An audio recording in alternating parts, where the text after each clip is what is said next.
नमस्कार विद्यार्थी मित्रांनो, तर या लेक्चरमध्ये आपल्याला तिसऱ्या युनिट मधील पुढचा पॉइंट म्हणजेच मेथड्स ऑफ मेजरिंग डिस्पर्शन म्हणजेच अपकिरण किंवा विचलनाच्या मोजमापाच्या पद्धती किंवा अपकिरण आणि मोजमाप आपण जे काही करतो ते करण्याच्या पद्धती। तर या अपकिरणाच्या मोजमापाच्या पद्धतीमध्ये एकूण 5 पद्धती आहेत। त्या 5 पद्धतीपैकी आपल्या सिलेबसला 4 पद्धती आहेत। बघा, एकूण 5 पद्धती अगोदर मी सांगतो। पहिला आहे रेंज, त्यानंतर दुसरा आहे इंटरक्वार्टाइल रेंज, त्यानंतर क्वार्टाइल डिव्हिएशन, त्यानंतर मीन डिव्हिएशन आणि त्यानंतर स्टँडर्ड डिव्हिएशन। अशा 5 मेथड आहेत मेजर्स ऑफ डिस्पर्शनच्या। हे लक्षात। आता ह्या 5 पद्धतीपैकी आपल्याला 4 पद्धती म्हटल्या, कोणत्या कोणत्या? तर रेंज, त्यानंतर क्वार्टाइल डिव्हिएशन, त्यानंतर मीन डिव्हिएशन आणि त्यानंतर स्टँडर्ड डिव्हिएशन। अशा 4 पद्धती आपल्याला सिलेबसला देण्यात आलेल्या आहेत। तर आपण काय करणार आहात, या 5 पद्धती पैकी 4 पद्धती डिटेलमध्ये घेणार आहात। फक्त ते इंटरक्वार्टाइल रेंज जे आपल्या सिलेबस मध्ये नाही, तरी आपण त्याची व्याख्या थोडक्यात बघणार आहात। हे लक्षात। तर आपण या लेक्चरमध्ये रेंज, इंटरक्वार्टाइल रेंज आणि क्वार्टाइल डिव्हिएशन या 3 पद्धतीचा विचार करू आणि पुढल्या लेक्चरमध्ये मीन डिव्हिएशन आणि स्टँडर्ड डिव्हिएशन हे आपण बघू। तर बघा, रेंज पहिली पद्धत कशाची? अपकिरण किंवा विचलन काढण्याच्या पद्धतीपैकी पहिली पद्धत म्हणजे रेंज। रेंज म्हणजे त्यालाच मराठीमध्ये म्हणता येईल विस्तार। आता विस्तार काय असतो?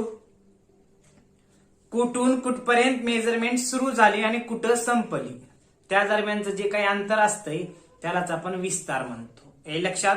आता हे विस्तार काढते वेळेस काय केलं जाते? दिलेल्या पदमालेतील सर्वात मोठं पदमूल्य आणि सर्वात लहान पदमूल्य, म्हणजे दिलेल्या मेजरमेंट मधून सर्वात हायएस्ट आयटम, सर्वात लार्ज आयटम पाहिला जातो आणि त्यासोबतच सर्वात लहान आयटम म्हणजे स्मॉलेस्ट आयटम किंवा मग लोएस्ट आयटम म्हणजेच L1 हा पाहिला जातो आणि हायएस्ट आयटम मधून लोएस्ट आयटम वजा केला जातो। म्हणजे मोठ्या संख्येतून लहान संख्या वजा केली जाते। वजा केल्यानंतर जे काही किंमत आपल्याला भेटते ती म्हणजेच काय? विस्तार। हे लक्षात। बघा, थोडक्यात सांगता येईल त्यामध्ये दिलेल्या पदमालेच्या विभाजनातील सर्वात मोठे मूल्य व त्यातील सर्वात लहान मूल्य यांच्या फरकाला विस्तार असे म्हणतात। काय म्हटले? दिलेले जी काही पदमाला आहे किंवा मग दिलेल्या पदमालेच्या विभाजनातील जे काही मूल्य आहे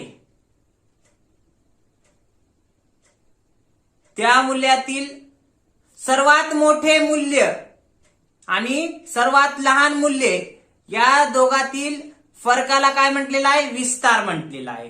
हे लक्षात। त्यासोबतच पुढे सांगता येईल ही एक तफावत अथवा विचरण मोजण्याची सर्वात सोपी पद्धत आहे। हे रेंज जे काही आहे एकदम सर्वात सोपी पद्धत, जलद पद्धत किंवा एकदम आपल्याला विस्तार किती झालेला आहे हे काढण्याची एकदम सुलभ पद्धत म्हणून सांगता येऊ शकते विस्तार। त्याबरोबरच पुढे सांगता येईल काय? हे जी काही विस्ताराची सुलभ पद्धत मी सांगितली ही सुलभ आहे, सहजपणे आपण काढू शकतो। कसं काढू शकतो? मेजरमेंट दिले, पदमूल्य दिलेत किंवा मग पदमूल्यामध्ये जे काही मूल्यांचं विभाजन झालेलं आहे, म्हणजे मेजरमेंट मध्ये संख्या ज्या काही दिलेल्या आहेत त्या मेजरमेंट मध्ये बघायचं सर्वात मोठी संख्या कोणती आणि सर्वात लहान संख्या कोणती. मोठ्यातून लहान संख्या वजा करायची, जे काही उत्तर भेटते ते आपल्याला विस्तार भेटते. हे लक्षात, हे एकदम सोपं आहे, सुलभ आहे. त्यासोबतच पुढे सांगता येईल पदमालेतील. आता हे रेंज काढताना काय केलं जातंय, सुरुवातीला जर पदमाला चढत्या किंवा उतरत्या क्रमानं नसल तर पदमालेला चढत्या किंवा उतरत्या क्रमानं मांडून घ्यावं लागतंय. जर मांडून दिला असेल तर चांगली गोष्ट. जर पदमाला चढत्या किंवा उतरत्या क्रमाने मांडून दिलेली नसेल तर रेंज काढण्याच्या अगोदर ती मांडून घ्या.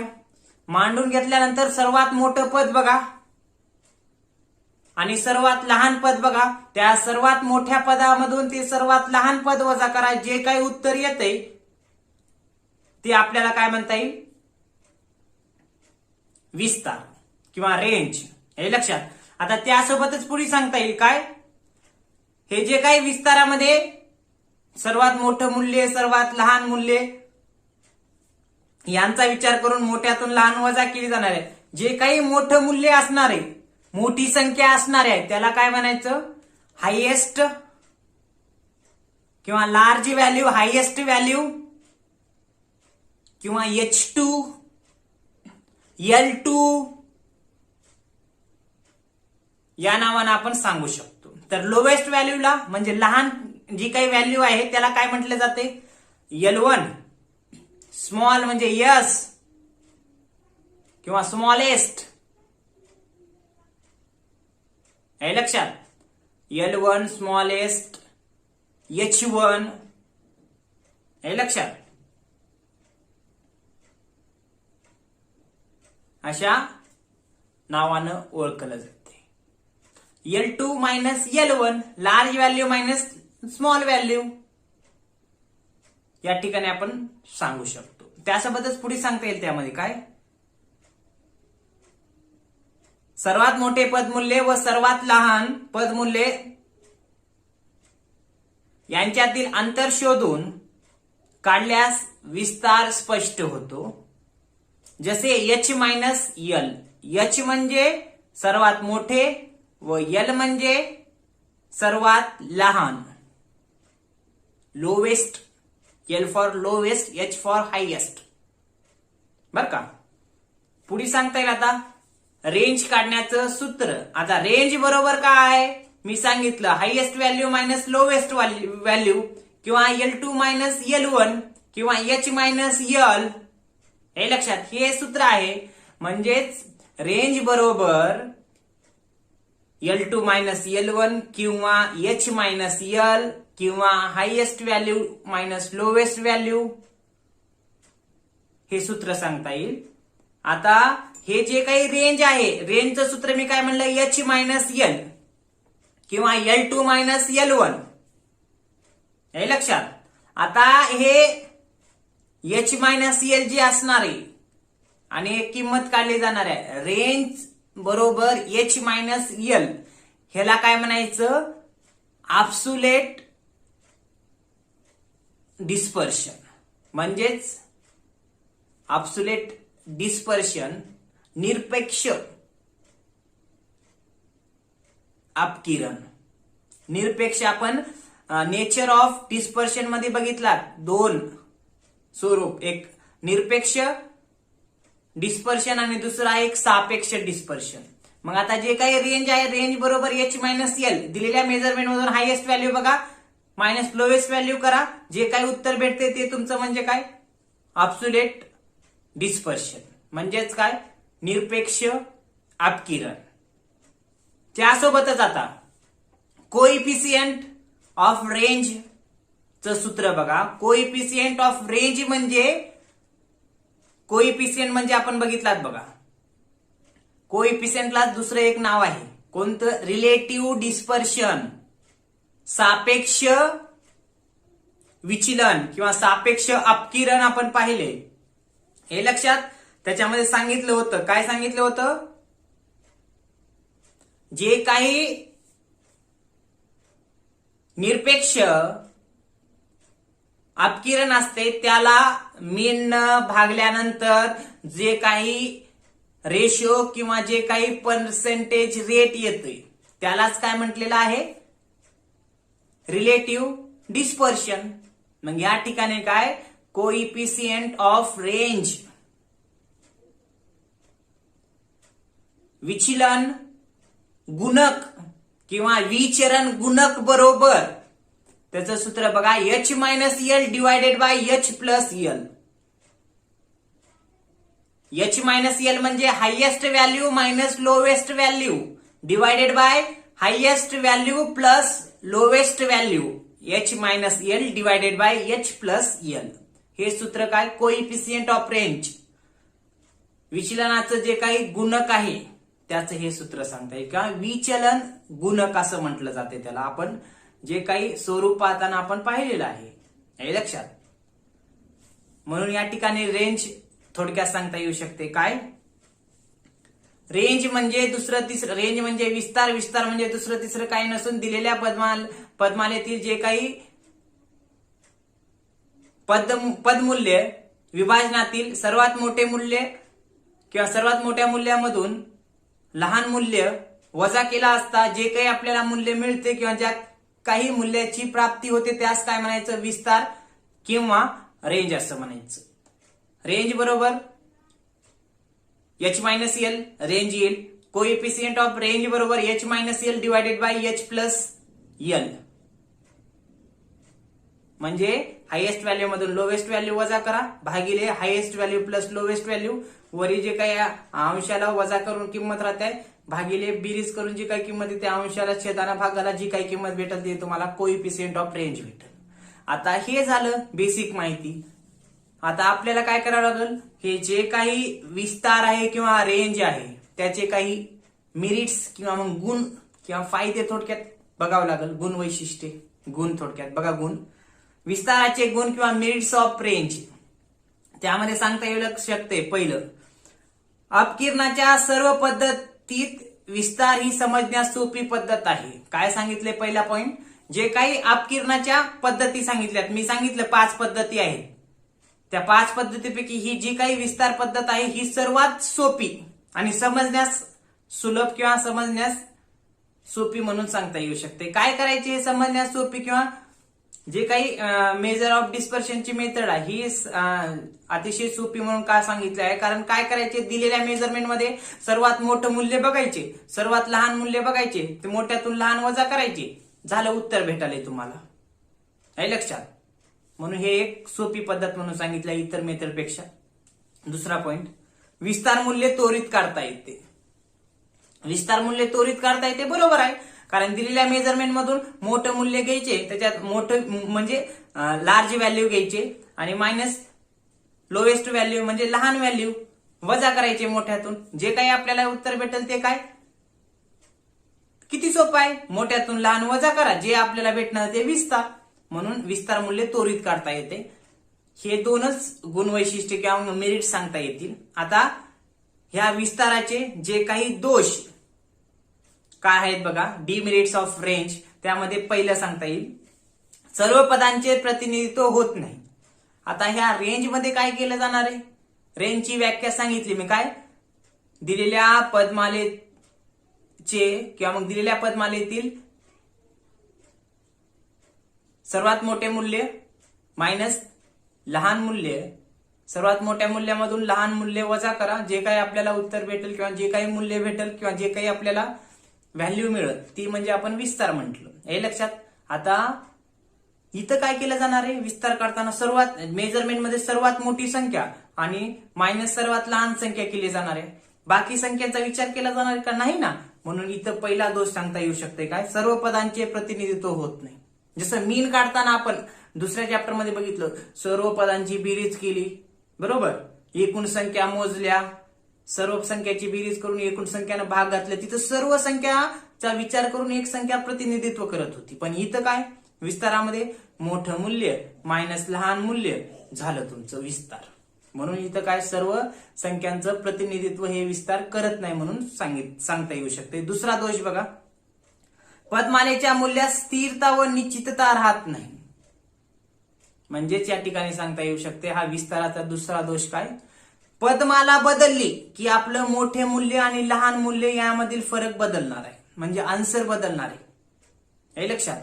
म्हणजेच या ठिकाणी सांगता येऊ शकते की हा दुसरा दोष म्हणजे काय, पदमालेच्या मूल्यात स्थिरता राहत नाही व निश्चितता राहत नाही, कारण पदमाला बदलले की त्याचं आन्सर सुद्धा बदलणार आहे, म्हणून हे एक या ठिकाणी सांगता येऊ शकते. त्यानंतर पुढला दोष, पदमालेच्या एकूण प्रकारावर प्रकाश टाकता येत नाही. पदमालेच्या एकूण प्रकारावर प्रकाश टाकता येत नाही म्हणजे काय, ह्या रेंजमुळे काय होते, या रेंजचा काय दोष आहे, फक्त सर्वात मोठं मूल्य बघितलं जाणार आहे आणि सर्वात लहान मूल्य बघितलं जाणार आहे.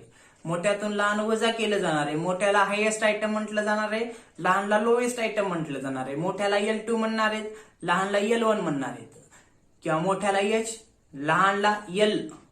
मोठ्यातून लहान वजा केले जाणार आहे.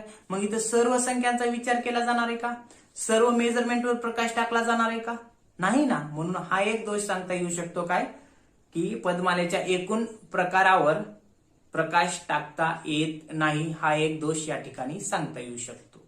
तर या ठिकाणी हे विस्तार थोडक्यात सांगता येऊ शकते.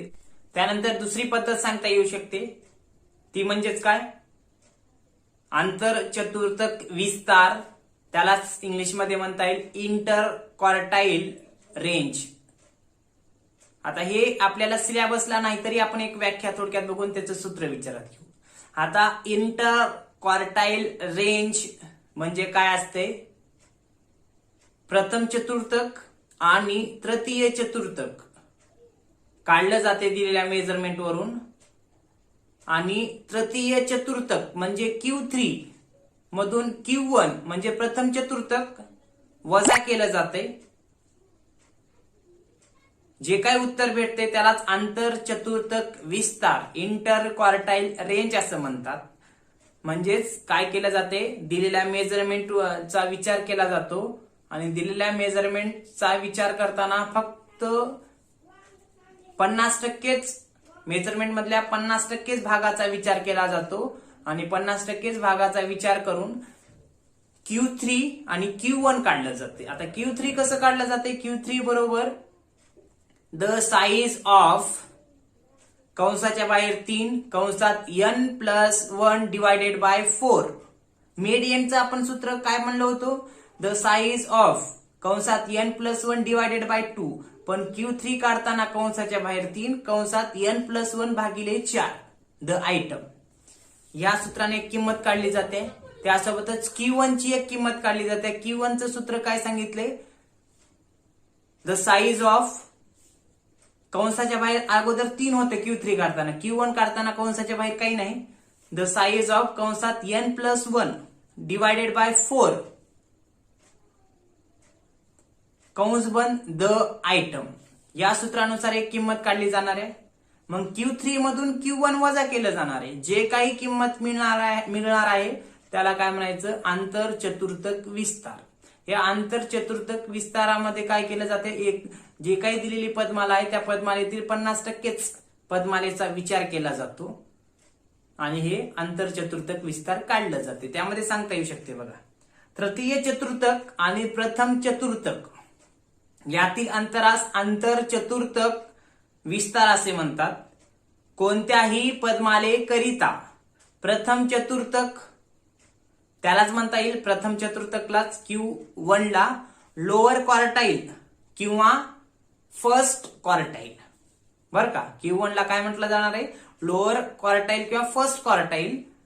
तर Q3 ला काय म्हटलं जाणार आहे, म्हणजे तृतीय चतुर्थक जे काही असते त्याला काय म्हटलं जातं इंग्लिशमध्ये, थर्ड क्वार्टाईल किंवा अप्पर क्वार्टाईल.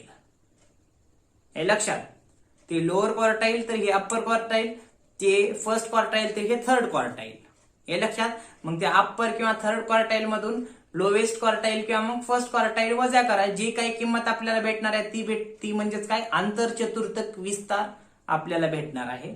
त्यासोबत पुढे सांगता येऊ शकते, Q3 मायनस Q1 शोधून काढल्यास आपल्याला आंतर चतुर्थक विस्ताराचं मूल्य प्राप्त होते. यात एकूण पदमालेच्या मूल्याचा विचार न होता मधल्या 50% भागाचा विचार होतो. मी अगोदरच सांगितलं काय, Q3 आणि Q1 काढलं जाणार आहे. Q3चं सूत्र बी सांगितलं, Q1चं सूत्र बी सांगितलं. त्यासोबतच काय Q3 मधून Q1 वजा केला असता आपल्याला काय इंटरक्वार्टाईल रेंज मिळणार आहे. त्यासोबतच काय एकूण पदमालेचा विचार न होता मधल्या 50% पदमालेचा यामध्ये विचार केला जातो. हे या आंतरचतुर्थक विस्तारामध्ये सांगता येऊ शकते. त्यानंतरची तिसरी पद्धत सांगता येऊ शकते चतुर्थक विचलन, त्यालाच क्वार्टाईल डिव्हिएशन असं म्हणता येते. तर आपण विस्तार पद्धतीमध्ये बघितले, रेंजमध्ये काय म्हटलं आपण, सर्वात महत्तम मूल्य किंवा सर्वात दिलेल्या पदमालेतील सर्वात महत्तम मूल्यामधून सर्वात न्यूनतम किंवा सर्वात मोठ्या मूल्यातून सर्वात लहान मूल्य वजा केलं असता आपल्याला काय विस्तार मिळतो. हे लक्षात, म्हणजे त्या ठिकाणी काय सर्वात मोठे मूल्य आणि सर्वात लहान मूल्य यांचाच विचार केला जाणार होता. हे लक्षात, पण त्यामध्ये जे काही अंतर आहे ते कमी अंतराचा विचार त्या विस्तारामध्ये केला जात नव्हता. म्हणजे सर्वात मोठं अंतर म्हणजे सर्वात मोठं मूल्य आणि सर्वात लहान एवढं, म्हणजे सुरुवात आणि शेवट यामधला फरकच सर्वात मोठं अंतर किती आहे हे बघितलं जाते. पण लहान अंतराचा विचार केला जात नाही त्या विस्तार पद्धतीमध्ये, म्हणून त्या लहान अंतराचा विचार या क्वार्टाईल डिव्हिएशन मध्ये केला जातो. आता क्वार्टाईल डिव्हिएशन मध्ये काय केलं जाते, Q3 म्हणजे तृतीय चतुर्थक आणि प्रथम चतुर्थक काढलं जाते. तृतीय चतुर्थकातून प्रथम चतुर्थक वजा केल्यानंतर जे काही व्हॅल्यू शिल्लक राहते त्या व्हॅल्यूला 2 न भागलं जाते. हे लक्षात, म्हणजेच काय तृतीय चतुर्थकातून प्रथम चतुर्थक वजा करून किंवा Q3 minus Q1 divided by 2 या सूत्राद्वारे जी काही किंमत येते ती किंमत म्हणजेच काय क्वार्टाईल डिव्हिएशन असे म्हणतात. त्याला चतुर्थक विचलन असं म्हटलं जाते. हे लक्षात, या चतुर्थक विचलनामध्ये काय केलं जाणार आहे, थर्ड क्वार्टाईल किंवा अप्पर क्वार्टाईल आपण त्या इंटर क्वार्टाईल रेंज मध्ये बघितले Q3, तर अप्पर क्वार्टाईल किंवा थर्ड क्वार्टाईल Q3 काढलं जाते. आता या Q3चं सूत्र मी परत सांगतो. काय सूत्र, द साईज ऑफ कंसाच्या बाहेर 3 कंसात n अधिक 1 भागिले 4 द आयटम, हे Q3चं सूत्र आहे. त्यासोबतच काय Q1चं सूत्र बघा, Q1 बरोबर द साईज ऑफ कंसात n plus 1 divided by 4 the item, यानुसार Q1 काढलं जाते. त्या Q3 मधून Q1 वजा करून भागिले 2 केलं जाते त्याला, तेव्हा काय चतुर्थक विचलन मिळत असते. हे लक्षात. आता त्यासोबतच हे चतुर्थक विचलन काढताना जे काही मेजरमेंट दिलेली असते त्या मेजरमेंट मध्ये जे काही अंतर आहे कमीत कमी अंतराचा विचार केला जातो बरं का. विस्तारामध्ये जास्तीत जास्त म्हणजे मोठ्या अंतराचा विचार केला जातो, तर चतुर्थक विचलनामध्ये लहानात लहान अंतराचा विचार केला जातो. हे चतुर्थक विचलन हे विश्वसनीय आहे त्या ठिकाणी सांगता येऊ शकते. त्यासोबतच त्यामध्ये पुढे सांगता येऊ शकते काय, कमी अंतराचा विचार विस्तारामध्ये होत नसल्यामुळे कमी अंतरावरील मूल्याचा फरक लक्षात घेण्यासाठी चतुर्थक विचलनाचा विचार केला जातो. थोडक्यात तिसऱ्या आणि पहिल्या चतुर्कातील फरकाच्या सरासरीला चतुर्थक विचलन म्हणतात. सरासरी कशी काढली जाते, मोठ्यातून लहान वजा करा 2 न भागा, किंवा जे काही व्हॅल्यू आहे त्याला 2 न भागला असता सरासरी मिळते बरोबर. म्हणून Q3 मधून Q1 वजा करा भागिले 2 करा, जे काही सरासरी आपल्याला मिळते त्याला चतुर्थक विचलन असं म्हटलेलं आहे. त्यासोबत पुढे बघा, तृतीय चतुर्थकलाच काय म्हटलं जाणार इंग्लिशमध्ये अप्पर क्वार्टाईल किंवा थर्ड क्वार्टाईल, व प्रथम चतुर्थकाला काय म्हटलं जाणार आहे लोअर क्वार्टाईल किंवा फर्स्ट क्वार्टाईल. यातील फरकास 2 न भागला असता जे काही आपल्याला मूल्याची प्राप्ती होणार आहे किंवा जी काही व्हॅल्यू आपल्याला भेटणार आहे ती व्हॅल्यू म्हणजेच काय चतुर्थक विचलन. हे लक्षात. आता हे चतुर्थक विचलनाचं सूत्र बघा, चतुर्थक विचलन त्यालाच QD म्हणतात शॉर्ट फॉर्म मध्ये किंवा क्वार्टाईल डिव्हिएशन इंग्लिश मध्ये. त्याचं सूत्र बघा, Q3 minus Q1 divided by 2. हे सूत्र झालं. ह्या सूत्रानुसार जी काही किंमत भेटते त्याला म्हणायचं ॲब्सोल्यूट डिस्पर्शन, निरपेक्ष विचलन. त्यासोबतच कोइफिशियंट ऑफ क्वार्टाइल डिव्हिएशन, त्यालाच मराठीमध्ये म्हणतात चतुर्थक विचलनाचे गुणक. तर त्याचं सूत्र बघा, Q3 minus Q1 divided by Q3 plus Q1. Q3 आपल्याला काढावं लागणार आहे, मायनस Q1 करावं लागणार आहे, भागिले त्याला Q3 प्लस Q1 करून अंशाला Q3 मधून Q1 वजा करा, किंमतील भागिले Q3 प्लस Q1 करा, अंशाला छेदानं भागाला जी काही किंमत इथे ती किंमत म्हणजेच काय आपलं कोइफिशियंट ऑफ क्वार्टाइल डिव्हिएशन. हे लक्षात, म्हणजे चतुर्थक विचलन गुणक असं म्हणतात त्याला. त्यासोबतच पुढे सांगता येऊ शकते काय, जे काही चतुर्थक विचलन आहे हे चतुर्थक विचलनाचे किंवा या डिस्पर्शनचं किंवा अपकिरणाचं काय आहे, निरपेक्ष माप आहे. चतुर्थक विचलन हे अपकिरणाचं किंवा विचलनाचं निरपेक्ष माप आहे, मेजरमेंट करण्याचं. तर चतुर्थक विचलन गुणक म्हणजे QD हे काय आहे, ॲब्सोल्यूट मेजर आहे. तर कोइफिशियंट ऑफ QD म्हणजे त्याला मराठीमध्ये म्हणता येईल चतुर्थक विचलन गुणक हे अपकिरणाचं किंवा अपकिरणाच्या किंवा विचलनाचे सापेक्ष माप आहे, म्हणजे त्याला म्हणता येईल रिलेटिव्ह मेजर. आहे लक्षात. त्यासोबतच पुढे सांगता येऊ शकते काय, हे जे काही चतुर्थक विचलन काढण्यात येते ते विश्वसनीय असते. हे लक्षात. त्यासोबतच पुढे सांगता येऊ शकते बरं का, काय हे जे काही चतुर्थक विचलन काढलं जाणार आहे ते चतुर्थक विचलनामध्ये जे काही Q3 आणि Q1 काढलं जाणार आहे, मग Q3 आणि Q1 भागिले 2 करून आपल्याला किंमत भेटणार आहे. मग या चतुर्थक विचलनाच्या साहाय्याने आपण जेव्हा किंमत काढतो Q3 ची आणि किंमत काढतो Q1 ची, यामध्ये जर अंतर कमी असेल, हे लक्षात, यामधील जर अंतर कमी असेल तर जे काही मेजरमेंट दिलेली आहे त्या मेजरमेंट मध्ये प्रत्येक संख्येमधलं अंतर हे कमी असते.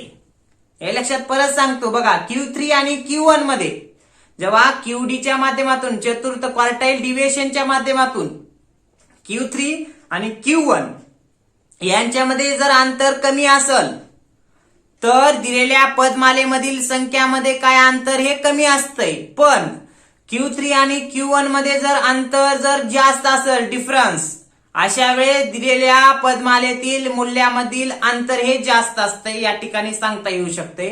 त्यासोबतच पुढे सांगता येऊ शकते काय, हे चतुर्थक विचलन म्हणजेच क्वार्टाइल डिव्हिएशन काढताना काय केलं जाणार आहे,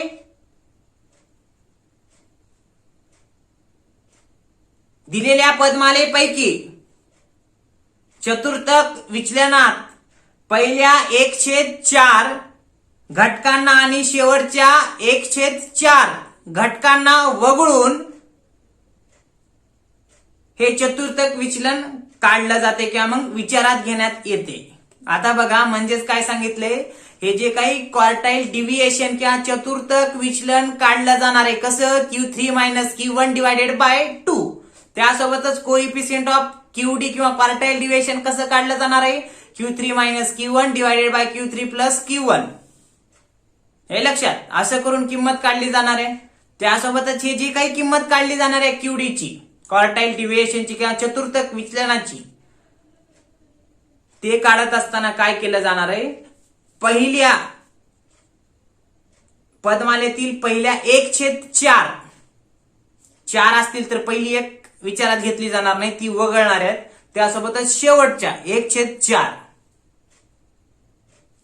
ह्या म्हणजे हे घटक, हे पदमालेतील बाबी, पहिले 1/4 आणि शेवटचे 1/4 वगळून बाकी जे काही पदमालेतील किंवा मेजरमेंट मधल्या संख्या राहतात शेवटच्या सुरुवातीची 1/4 सोडून किंवा वगळून आणि शेवटची 1/4 तसंच सुरुवातीची 1/4 वगळून मध्ये ज्या काही संख्या असतात त्या संख्यावरूनच म्हणजे त्या सर्व संख्या विचारात घेऊन कोणत्या पहिली 1/4 सोडून आणि शेवटची 1/4 सोडून ज्या काही राहतात त्या सर्व संख्यांचा विचार करून हे क्वार्टाईल डिव्हिएशन काढलं जाते हे लक्षात.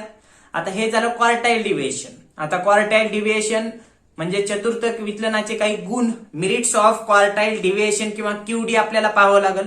पहिलं बघा गुण किंवा मेरिट्स. चतुर्थक विचलन पद्धती ही विश्वसनीय आहे. काय केलं जाणार आहे पहिला पॉइंट काय सांगितलाय मेरिट्सचा चतुर्थक विचलन हे विश्वसनीय आहे. बरोबर आहे विश्वसनीय आहे. का विश्वसनीय आहे तर बघा विस्तार काढताना काय केलं जात होतं रेंज काढताना काय म्हटलंय किंवा काय सांगितलं होतं सर्वात मोठ्या मूल्यातून किंवा मग सर्वात लार्ज व्हॅल्यू मधून सर्वात लहान म्हणजे लोवेस्ट व्हॅल्यू वजा केली जाणार आहे. मग तिथे दोनच संख्या सुरुवातीची एक आणि शेवटची संख्या विचारात घेतली जाणार. शेवटमधून सुरुवातीची वजा केली जाणार आहे मोठ्यातून लहान. बरोबर पण तिथं अंतर मोठ्या संख्यातील अंतर विचारात घेतलं जाणार आहे. अंतराचा जास्त अंतराचा विचार घेतला जातो पण लहान अंतराचा जर विचार त्यामध्ये केला जात नाही विस्तारामध्ये म्हणून त्यासाठी चतुर्थक विचलन काढलं जाते. आणि या चतुर्थक विचलनामध्ये काय केलं जाणार आहे पहिली 1/4 सोडून आणि शेवटची 1/4 संख्या म्हणजे सोडून मधल्या संख्यांचा विचार केला जाणार आहे. म्हणून हे विश्वसनीय आहे आणि या विस्तारापेक्षा हे एक विश्वसनीय आहे हे लक्षात हे सांगण्यात येऊ शकते. दुसरं गुण बघा चतुर्थक विचलन पद्धती ही विस्तार पद्धतीपेक्षा चांगली पद्धत आहे. चतुर्थक विचलन पद्धती ही विस्तार पद्धतीपेक्षा चांगली पद्धत आहे. बरोबर आहे का त्या विस्तारामध्ये काय केलं जाणार होतं दोनच किमतीचा विचार केला जाणार होता मोठ्या आणि छोट्या. पण इथं काय केलं जाणार आहे सुरुवातीची 1 आणि शेवटची 1 सोडली जाणार आहे आणि मधल्या संख्याचा विचार केला जाणार आहे म्हणजे मधल्या 50% संख्यांचा मध्यभागीच्या. म्हणून हे चांगली पद्धत आहे सांगता येऊ शकते. त्यासोबतच प्रारंभ शेवट नसलेल्या पदमालेत चतुर्थक विचलन काढता येते. बरोबर आहे चतुर्थक विचलनामध्ये आपण काय म्हटलं एक सुरुवातीची 1/4 आणि शेवटची 1/4 वगळून म्हणजे 4 संख्या असतील तर सुरुवातीची 1 वगळायची आणि 4 संख्या असतील तर शेवटची 1 वगळायची मधल्या राहिलेल्या संख्या हे लक्षात त्याच संख्यांचा विचार चतुर्थक विचलनात केला जातो. म्हणून या चतुर्थक विचलन काढताना प्रारंभ किंवा शेवट सुरुवात किंवा शेवट नसली तरी बी चालते काढता येते कारण हे मधल्या 50%चा विचार करून हे चतुर्थक विचलन काढलं जाते हे या ठिकाणी सांगता येऊ शकते. म्हणजेच प्रारंभ आणि शेवट नसलेल्या पदमूल्यांचा या चतुर्थक विचलनामध्ये विचार करण्यात येतो. त्यासोबतच काय त्यावरून मूल्य सुद्धा किंवा एखादी किंमत काढता येऊ शकते हे सांगितले. त्यासोबतच पुढलं हे विचलन काढण्यास व समजण्यास सोपे आहे. हे विचलन काढण्यास व समजण्यास सोपे आहे. बरोबर आहे का काढण्यास आणि समजण्यास सोपं आहे कारण Q1 कसं काढलं जाणार आहे the size of n+1 divided by 4 हे Q1. Q3 कसं काढलं जाणार आहे द साईज ऑफ कंसाच्या बाहेर 3 कंसात n+1 भागिले 4 द आयटम. या दोन सूत्राच्या साहाय्यानं किंमत काढण्यात येणार आहे. मग हे काय काढण्यास व समजण्यास सोपं आहे हे एक सांगता येऊ शकते. त्यासोबतच पुढलं गुण चतुर्थक विचलन फार मोठ्या संख्येनं प्रभावित होत नाही. म्हणजे चतुर्थक विचलन फार मोठ्या संख्येनं प्रभावित होत नाही म्हणजे विस्तारामध्ये बघा मोठ्या संख्यातून लहान संख्या विचार वजा केली असता जे काही मूल्य येणार आहे ते मोठ्या संख्याकडे कुठंतरी प्रभावित होत असते. पण ह्या चतुर्थक विचलनामध्ये मोठं व्हॅल्यू आणि लहान व्हॅल्यूचं विचारात घेतलंच जाणार नाही मधल्या संख्यांचा विचार केला जाणार आहे म्हणून मोठ्या संख्येनं प्रभावित होत नाही हे या ठिकाणी चतुर्थक विचलनाचं हे एक गुण सांगता येईल. हे झालं चतुर्थक विचलनाचे गुण. आता चतुर्थक विचलनाचे दोष सुद्धा आपल्याला विचारात घ्यावे लागतील. तर बघा पहिला दोष हे विचलन काढताना पदमालेतील फक्त 50% भागाचा विचार केला जातो किंवा विचारात घेण्यात येतो त्यामुळे हे विचलनाचे योग्य गणन करीत नाही. आता एक दोष बी सांगता येतो काय हे जे काही मेजरमेंट केली जाणार आहे कशाची डिस्पर्शनची कोणत्या क्यूडीची मग यामध्ये काय केलं जाणार आहे फक्त 50% भागाचा विचार केला जाणार आहे. म्हणजेच काय 4 संख्या असतील तर पहिली 1/4 सोडणार आहेत म्हणजे 1 गेली तिथं 4 पैकी आणि शेवटी 1/4 सोडली जाणार आहे. म्हणजे 2 तर गेल्या म्हणजे 2 गेल्या म्हणजे 50% गेले, राहतात 50% मधले. मग 50%च भागाचा विचार म्हणजे केला असल्यामुळे किंवा करत असल्यामुळे काय तिथं विचलनाचे योग्य गणन होत नाही. हा एक दोष सांगता येऊ शकतो. त्यासोबतच पुढला पॉईंट बघा, याचा बीजगणितीय गणनाकरिता उपयोग होत नाही. हा एक पुढला दोष सांगता येऊ शकतो की काय याचा बीजगणितीय गणनाकरिता उपयोग होत नाही. म्हणजेच जसं दुसऱ्या चॅप्टरमध्ये मीनचा वापर बीजगणितीय प्रक्रिया करण्यासाठी मीनचा वापर होत होता, मीडियन आणि मोडचा होत नव्हता, बरोबर. तसंच या टॉपिक मधील देखील सांगता येऊ शकते हे क्यूडीचा वापर बीजगणितीय करण्यासाठी होत नाही, तर स्टँडर्ड डिव्हिएशन एसडी चा वापर बीजगणितीय प्रक्रिया म्हणजे इक्वेशन तयार करण्यासाठी होतो, हे एक सांगितले. म्हणून हा एक दोष की काय की हे याचा बीजगणितीय गणनाकरिता उपयोग होत नाही. त्यानंतर पुढला दोष बघा, पदमालेतील संख्येत बदल झाल्यास ह्या विचलनात मोठ्या प्रमाणात परिवर्तने होतात. बरोबर आहे. काय जर मेजरमेंट मध्ये जर बदल झाला म्हणजे समजा आपण काय केलो, दिलेली पदमाला चढत्या क्रमानं लिहिण्याच्या ऐवजी उगं लिहून घेतलो कसेही चढत्या बी आणि उतरत्या क्रमानं म्हणजे कशीही मांडून घेतलो, तर आपलं जे काय आन्सर येणार आहे ते बदलतंय, परिवर्तने होतात आन्सरामध्ये. म्हणून चतुर्थक विचलन काढताना देखील दिलेली पदमाला चढत्या क्रमानं लिहून घ्यावं लागतंय. पदमाला जर चढत्या किंवा उतरत्या क्रमानं लिहून घेतली असेल तरच आन्सर किंवा मग जे काही किंमत येणार आहे योग्य येते. जर चढत्या किंवा उतरत्या क्रमाने एकदा घेतलं किंमत काढली तर एक आन्सर येते, पण समजा परत ती पदमाला कशी मांडून घेतली तर आन्सर काय दुसरं येते किंवा आन्सर बदलत असते. हा एक दोष सांगता येतो. पण त्या रेंज काढताना हा दोष होता का, मोठ्या संख्यातून लहान संख्या वजा केली जाणार आहे, जे काही आन्सर येणार आहे तेच येणार आहे. मग ती संख्या सुरुवातीला लिहा किंवा शेवटला लिहा, मोठ्यातून लहान संख्या वजा केली जाणार आहे. म्हणून ही तर हा एक दोष सांगता येऊ शकतो. काय दिलेली पदमालेमध्ये जर बदल केला असता जे काही आपलं चतुर्थक विचलनाची किंमत आहे त्यामध्ये परिवर्तन किंवा बदल झालेले आपल्याला दिसून येतात. त्यानंतरचा पुढला दोष, चतुर्थक विचलन हे मूल्य नसते तर ती मूल्याची जागा असते. चतुर्थक विचलन काय म्हटले, एक व्हॅल्यू नसते, ते काय करते फक्त जे काही मेजरमेंट असते त्या मेजरमेंट मधली जागा दर्शवते. लक्षात, रेंज काढताना काय मोठ्यातून लहान वजा केलं तर व्हॅल्यू येईल 1, पण इथं काय केलं जाणार आहे Q3 मधून Q1 वजा केल्यानंतर जे काही व्हॅल्यू येणार आहे किंमत येणार आहे, पण ती किंमत काय जागा दाखवत असते. हे लक्षात, कशाची, डिस्पर्शनची. म्हणून हा एक दोष सांगता येऊ शकतो. काय चतुर्थक विचलन हे मूल्य नसते तर मूल्याची जागा दर्शवते. हा एक दोष सांगता येऊ शकतो. अशा पद्धतीनं या ठिकाणी थोडक्यात रेंज, त्यासोबतच रेंजची व्याख्या, त्यासोबतच रेंजचे गुणदोष सांगता येऊ शकतात. तसंच इंटरक्वार्टाईल रेंज म्हणजे आंतर चतुर्थक विस्ताराची थोडक्यात व्याख्या सांगता येऊ शकते, कारण ती आपल्याला सिलेबसला नाही. आणि त्यानंतर QD क्वार्टाईल डिव्हिएशन म्हणजे चतुर्थक विचलन, त्यामध्ये चतुर्थक विचलन काय असते, त्यासोबत त्याचं सूत्र, त्यासोबत त्याचे गुण आणि दोष थोडक्यात सांगता येऊ शकतात. पुढल्या लेक्चरमध्ये ज्या काही 2 पद्धती राहिलेल्या आहेत म्हणजेच मीन डिव्हिएशन अँड स्टँडर्ड डिव्हिएशन हे आपण पुढल्या लेक्चरमध्ये घेणार आहोत. ओके.